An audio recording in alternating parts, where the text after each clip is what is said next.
One question that I get asked often when I'm conducting private lessons is, can I roughhouse with my dog? And this is kind of difficult to answer sometimes because I think some people can and some people can't. A lot of times the reason why I say some people can't is because they're not able to turn it on and then turn it off. And that's something that's really important. If you're going to roughhouse with your dog, you need to make it really clear that there are going to be times when you're going to be playing rough with them, maybe with your hands, and then there are going to be times when you need to be able to immediately stop it. And if you can't immediately stop it, then it's going to be a problem. And so if you're not able to roughhouse with your hands and stop it, then I recommend playing with a toy. So for instance, you can see this one of my personal dogs. She's pretty nice and relaxed right now.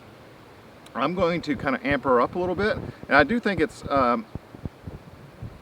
I don't know, I think it's not only fun, but I think it is sometimes useful to be able to bring your dog from a calm state into a very excited state and then bring them back down into a calm state. So she's in a pretty calm state right now, and I'm going to see if I can amp her up, and I'm just going to kind of maybe goose her a little bit with my hands. We'll see. Meadow, you ready? So that excites her a little bit. Get you. I'm going to get you. So you see how she's jumping here, kind of biting. Good girl. Good. Good girl. And so she's enjoying this kind of play because this is how she would play with my other dogs, right? Or her friends. I'm going to get you. I'm going to get you. Good girl. Good girl. Good. Good. Some roughhousing here. Now if I want to, I can stop this, right? So I can go, enough. Stop. And so I just grabbed her collar. So that's enough, and we stop. If I want to bring her back up again, and you can see she's mouthing with me a little bit. Good, good girl. And I can stop it again, stop. So it's really important that we can bring them back down. And so you may find it useful if you're first teaching this is to play with a tug toy or something to get them interested.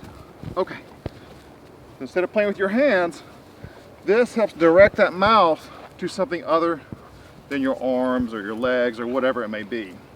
And this is usually what I recommend for a companion dog owner that maybe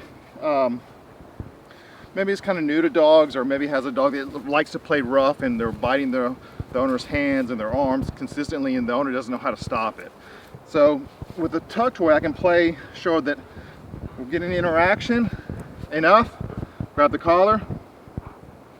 Stop. Good. And I can put it away.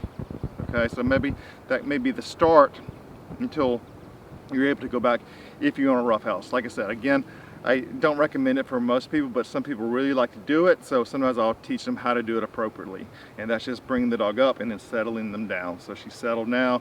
I can bring her back up.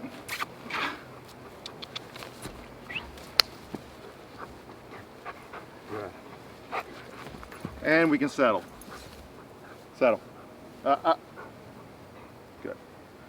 Okay, so just a quick little video on roughhousing. I thought I would bring it up because I keep getting asked it during my private lessons. So this is kind of a very short video on what I think about it.